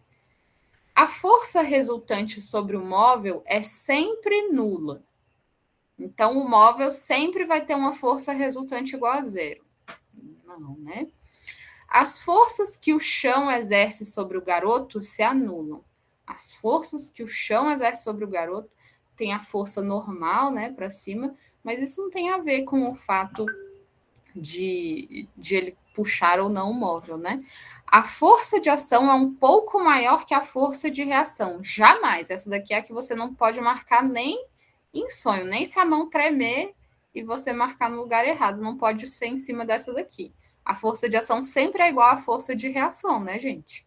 Ação e reação sempre são iguais. Sempre, sempre, sempre. O par de forças de ação e reação não atua em um mesmo corpo. Agora ficou bom, porque olha só, o argumento do menino é o seguinte, ele puxa o móvel, então o móvel puxa ele, então essa força dá zero. Não é bem assim, porque a força com que ele puxa o móvel atua no móvel. A força com que o móvel puxa ele atua no garoto. Então, para ação e reação, são 4 características. Mesmo módulo, mesma intensidade, mesma direção, então se tiver na vertical, força, a reação vai ser na vertical, em sentido oposto, né? Que é a terceira característica. Então, mesma intensidade, mesma direção, sentidos opostos. Então, se eu tenho força numa diagonal, a reação vai estar na mesma diagonal em sentido oposto. Mesma direção, sentidos opostos. E a última característica, atuam em corpos diferentes. Então, esse par ação e reação não significa que ele se anula. Não é igual uma força que está atuando num corpo Se eu pegar uma caixa, eu puxo ela para um lado e puxo para o outro, a força total vai ser 0. Não é isso, porque eu não estou focando num corpo só, né? O para-ação e reação atuam em corpos diferentes. Então, se a mãe desse menino prestou atenção nas aulas de física, ela vai falar, nada disso pode me ajudar na faxina, porque o par de forças, ação e reação, não atuam em um mesmo corpo. Então, pode tirar esse móvel do lugar. Né? Então, resposta alternativa correta, letra E. Vocês chegariam nessa daí? O que vocês acham? Ficaram em dúvida em alguma? Alguma outra alternativa que vocês acham que poderiam ter pensado, ter marcado? Mais uma que não é de cálculo. Não precisa calcular isso aqui. E aí, minha gente, vocês marcariam ou não? Letra E, o que vocês acham? Por eliminação. Funciona, é uma tática, né? É válido também.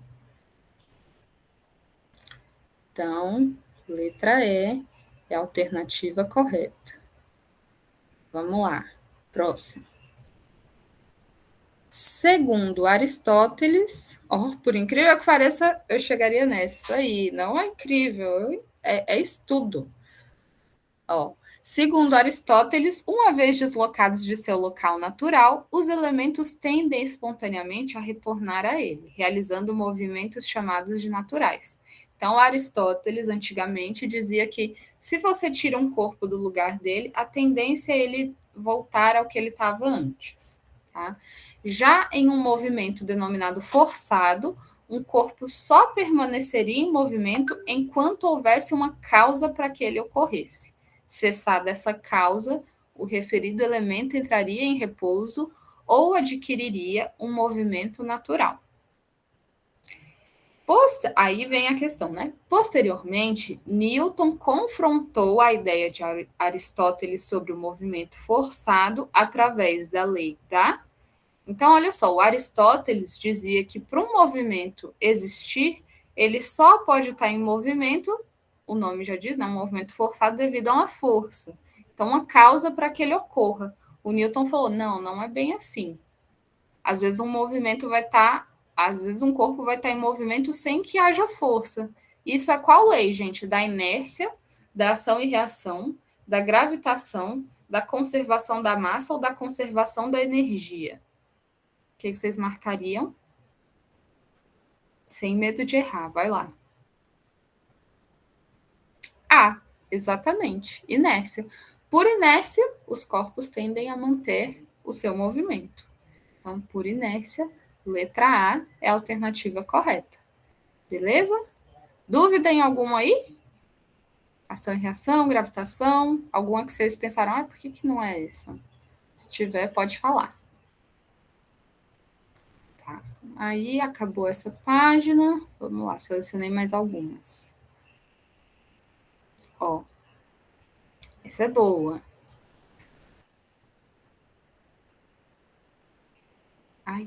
Deu uma travadinha. Pronto. Durante um reparo na Estação Espacial Internacional, um cosmonauta de massa 90 kg substitui uma bomba do sistema de refrigeração de massa 360 kg que estava danificada. Inicialmente, o cosmonauta e a bomba estão em repouso em relação à estação. Quando ele empurra a bomba para o espaço, ele é empurrado no sentido oposto. Já liga as anteninhas aí, já vi isso. As duas coisas estavam paradas, aí ele empurra a bomba empurra ele. Né? Tem a ver com lei de Newton, ação e reação, e tem a ver com outro assunto que a gente acabou de estudar no primeiro ano, que é a tal da quantidade de movimento. Lembra da conservação da quantidade de movimento? Né? Que numa colisão, a quantidade de movimento vai se conservar. A quantidade de movimento antes era 0, então depois, se um corpo vai para o lado e outro corpo vai para o outro, a quantidade de movimento vai continuar sendo 0. A quantidade de movimento para um lado vai ser igual à quantidade de movimento para o outro. Né? Nesse processo, a bomba adquire uma velocidade de 0,2 metros por segundo em relação à estação. Ele disse o seguinte, o cosmonauta estava lá mexendo na bomba do sistema de refrigeração. E aí, ela estava danificada e ele empurrou ela para o espaço, lixo espacial. Já não basta a gente sujar o nosso planeta, né? A gente vai sujar o espaço também. Então, a massa do cara é de 90 quilos. Ele vai empurrar essa bomba que tem 360 quilos, tá? E aí a pergunta é, se a bomba adquire uma velocidade de 0,2, qual vai ser o valor da velocidade escalar adquirida pelo cosmonauta após o empurrão? Vamos lá. Vou voltar no nosso quadro. Vocês estão com papel e caneta aí, gente? Se tiverem com papel e caneta, é bom. Escrever um pouquinho aí, para vocês tentarem rabiscar essa conta. Tentem fazer aí. Tem a ver com quantidade de movimento, que é Q igual a M vezes V. Ó. Vou voltar para o nosso quadrinho aqui.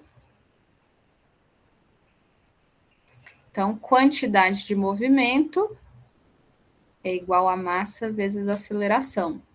Se eu tenho dois corpos que colidem, por exemplo, né?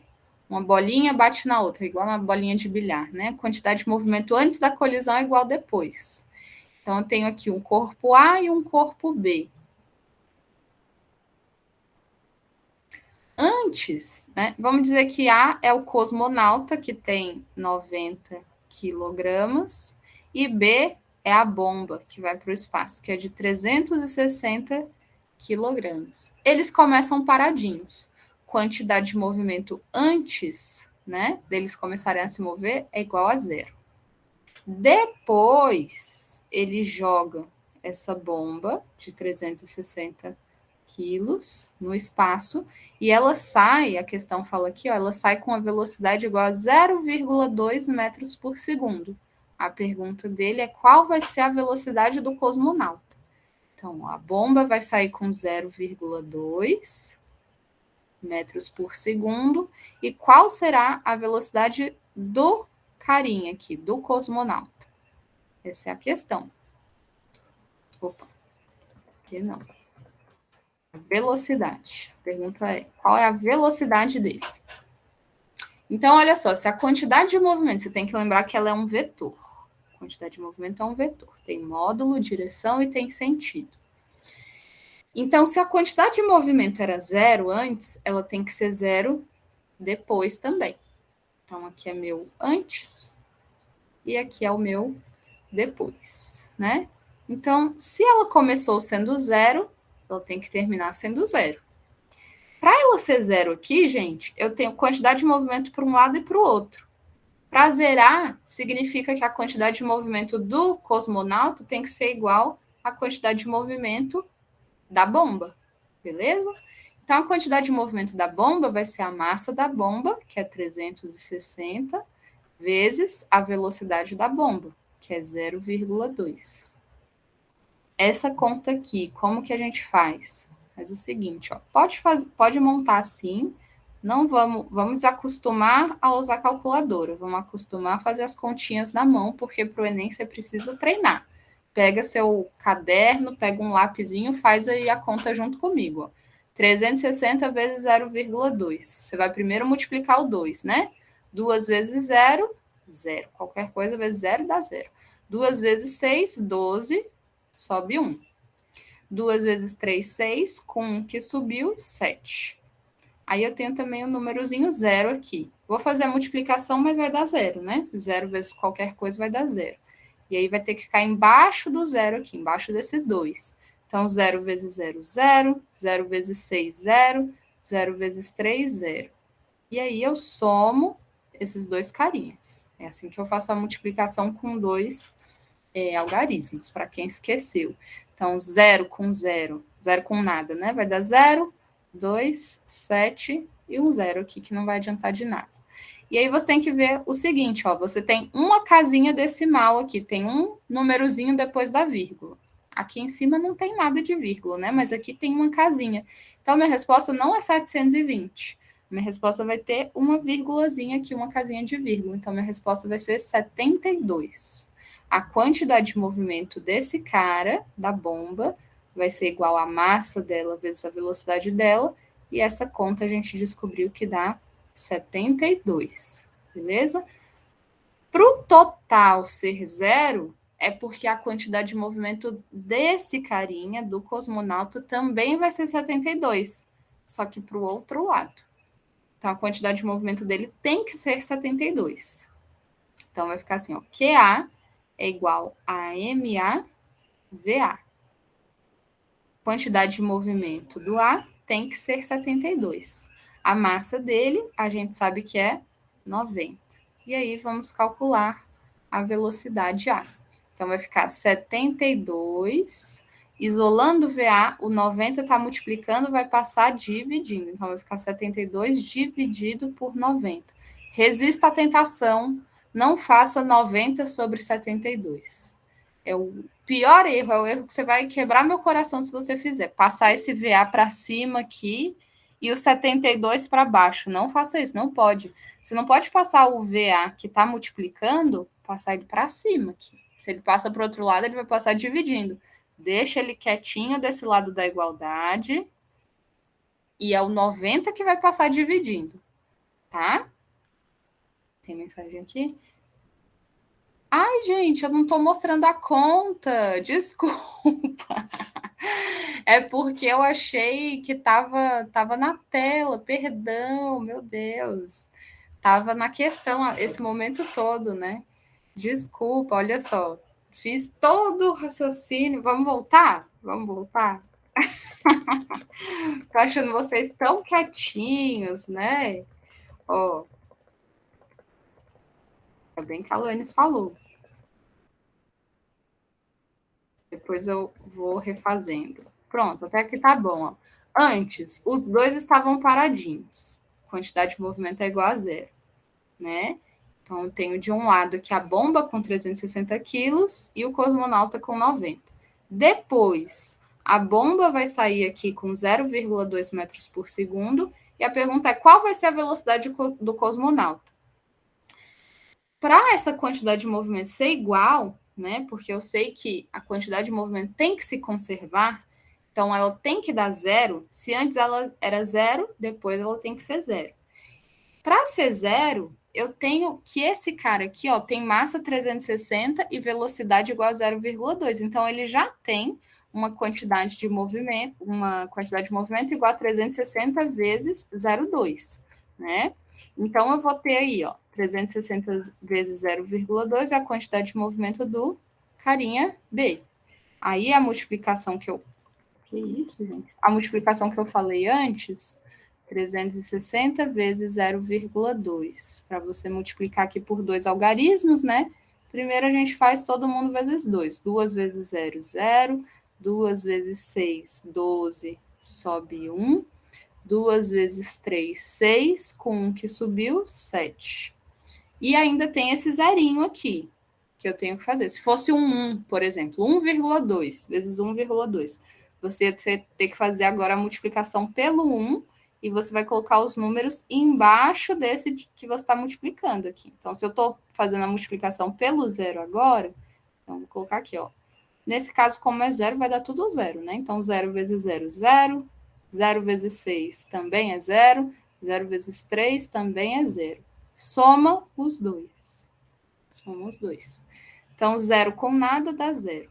2 com 0 dá 2. 7 com 0 dá 7. Aqui 0. E aí tem uma coisa, não é 720 a resposta. Por quê?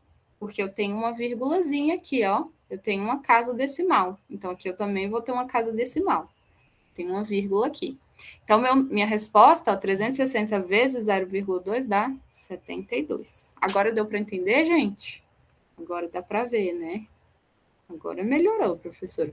Unidade desse negócio aqui, ó. Quilograma vezes metro por segundo. Porque eu peguei a massa em quilograma, multipliquei pela velocidade que está em metro por segundo.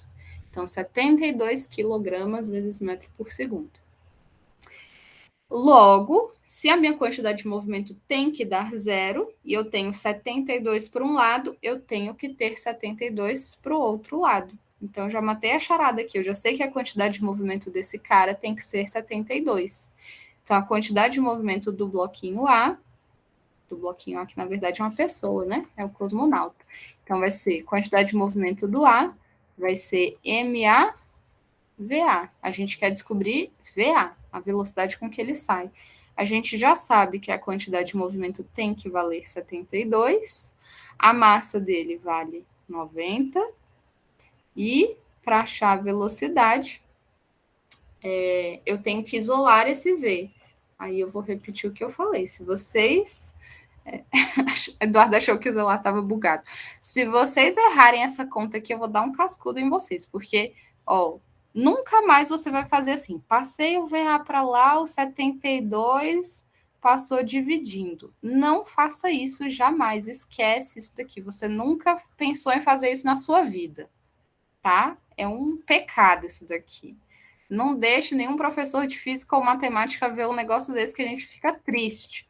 Por que não pode passar o VA para lá? Porque ele está multiplicando. Se ele passar para lá, ele vai passar dividindo. Se ele passar para o outro lado da igualdade. Ficaria 72 dividido por VA.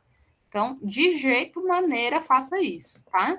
Então, eu quero isolar o VA, quero achar o valor do VA, eu vou tirar o 90. O 90 está multiplicando, vai passar para o outro lado, dividindo. Então, minha conta certa é 72 dividido por 90. Beleza? Professora, não sei quanto que dá isso aqui, não. Vamos com calma, vamos lá que a gente chega lá. 72 e 90 são números que a gente vê, assim, normalmente, no nosso dia a dia. Quando a gente lembra da tabuada do 9. Essa tabuada tão especial, né, do 9. Se você lembrar bem da tabuada do 9, você vai ver que esse 72 é múltiplo de 9, né? E o 90 também, claro, é múltiplo do 9, né? 72. Para eu chegar no 72, eu multiplico 9 por quanto? Por 8, né? 8 vezes 9 dá 72. Então, eu posso simplificar. Esse cara aqui, se eu dividir por 9, é igual a 8. Sobra 8. Esse cara, se eu divido por 9, vai dar 10. O que eu estou fazendo? Uma simplificação dessa fração. Se eu dividir pelo mesmo valor em cima e embaixo, eu não altero o resultado da fração. Então, essa fração 72 dividido por 9 é a mesma coisa que 8 dividido por 10. 8 décimos, né? 0,8. 8 dividido por 10 dá 0,8. Então, VA vai ser igual a 0,8. Olha outro raciocínio que você poderia muito bem ter feito. Esse cara tem massa 90 quilos. Esse massa 360. Se esse é 4 vezes mais pesado, né? 90 vezes 4, 90 com 90 dá 180. 180 com 180, 360, né? Então, 90 vezes 4 dá 360. Ele é 4 vezes mais pesado. Então, a velocidade dele vai ser 4 vezes menor. Então, esse outro vai sair com a velocidade, como ele é 4 vezes mais leve, ele vai sair 4 vezes mais rápido. Então, a velocidade vai ser 0,8, tá? Então, resposta dessa questão, 0,8. Letra E. Beleza? Questãozinha bacana aí de quantidade de movimento, né? Matéria que a gente viu há pouquíssimo tempo, porque a gente está frenético, né? Nos nossos conteúdos. Cada aula é um conteúdo novo, parece. A professora tá doida. É porque a gente fica querendo falar tudo, gente, assim, porque a gente fica assim, meu Deus, se cair isso daqui, a gente vai falar do ensaio. Mas o ritmo tá rápido mesmo, porque, né, dezembro passa assim, é recuperação praticamente, só o dezembro inteiro é recuperação, né? Bom, então, resposta correta, letra E, 0,8 metros por segundo. Essa aqui vocês conseguiriam, gente? O que vocês acham? Quantidade de movimento, M vezes V.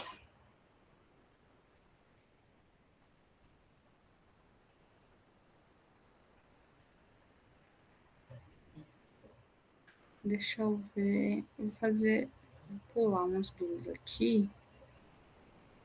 Vou fazer essa daqui, que tem a ver com quantidade de movimento. Que a gente está quase na nossa hora, né? Vocês devem estar já com o cérebro fritando aí.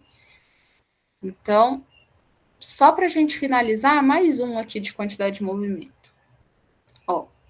O pêndulo de Newton pode ser constituído por 5 pêndulos idênticos suspensos em um mesmo suporte. Em um dado instante, as esferas de 3 pêndulos são deslocadas para a esquerda e liberadas, deslocando-se para a direita e colidindo elasticamente com outras 2 esferas que inicialmente estavam paradas. Então, isso daí é uma colisão, né? E ele está falando, numa colisão, a quantidade de movimento vai se conservar, certo? Então, olha só, gente, se eu tinha 3 esferinhas indo para a direita antes da colisão, depois da colisão, eu tenho que ter o equivalente a 3 esferinhas indo para a direita também. A quantidade de movimento antes tem que ser igual à quantidade de movimento depois. Então, eu não posso ter nem letra A, porque aqui na letra A a quantidade de movimento está dando 0, né? Letra B, eu tenho 3 esferinhas indo para a direita, mas eu teria que subtrair essas duas aqui indo para a esquerda, né? Eu teria uma quantidade de movimento negativa, estaria subtraindo a minha quantidade de movimento total. Letra C, forte candidata, e 3 esferinhas indo para a direita. Letra D, só 2 esferinhas. E letra E, só uma esferinha. Então, esse pêndulo de Newton, você puxa 3 esferinhas, solta, e aí você vai ver 3 esferinhas subindo, né? Seria a resposta correta aí, pela conservação da quantidade de movimento. Resposta correta, letra C. Beleza? Dúvida nessa daí? Eita.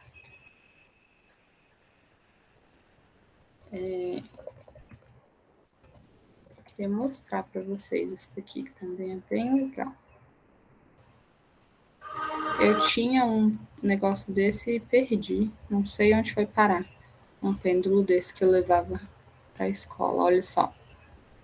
Vou mostrar para vocês. Essa bem de boa, né, gente? Quantidade de movimento bem bonitinha, bem tranquila. Questão maneira. Ó, só para a gente fechar, para vocês verem o pêndulo de Newton em ação, ó.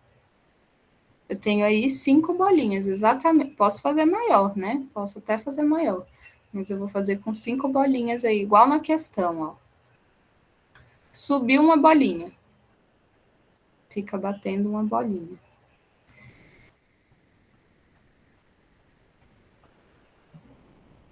Gente, é muito mágico isso, né? Tão bonitinho. Tem uma hora que vai parar, né? Porque você vai perdendo energia, você tem um barulho ali de uma bolinha batendo na outra. Se você tivesse um sistema que conserva a energia, que você não tivesse perda nenhuma de energia, eles iam ficar batendo para sempre. Olha que coisa doida. Agora com 3 bolinhas, igual tá na questão, né? Ó, sobram só 2 do outro lado, tá vendo?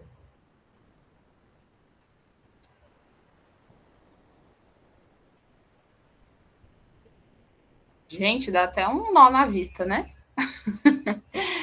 Dá até um bug mental.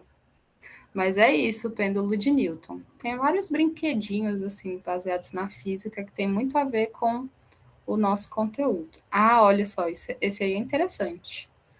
Ó, vou voltar essa daí, ó. Meu Deus, essa daí é a mais complexa até agora. Ele puxou 2 de um lado e uma do outro lado. Então, eu tenho 2 bolinhas indo para lá e uma bolinha indo em sentido contrário, né? 2 bolinhas indo para a esquerda, uma bolinha indo para a direita. Vamos aproveitar que tem, tá para mudar a velocidade de reprodução, né? Vamos diminuir um pouquinho a velocidade aqui, ó, para vocês verem mais em câmera lenta. Ai, tá muito rápido mesmo assim. Volta. 0,25. Agora sim. Atenção. Olha lá, trocou. Ele tinha subido 2 de um lado, uma do outro. Aí trocou. Vão subir do outro lado 2 e do outro lado 1. 2, 1. 2, 1. Tá vendo? Câmera lenta a gente consegue ver, né? O YouTube tem essa facilidade. Esse é o famoso pêndulo de Newton. Legal, né? Então, minha gente, por hoje é só. Deixa eu parar aqui a gravação.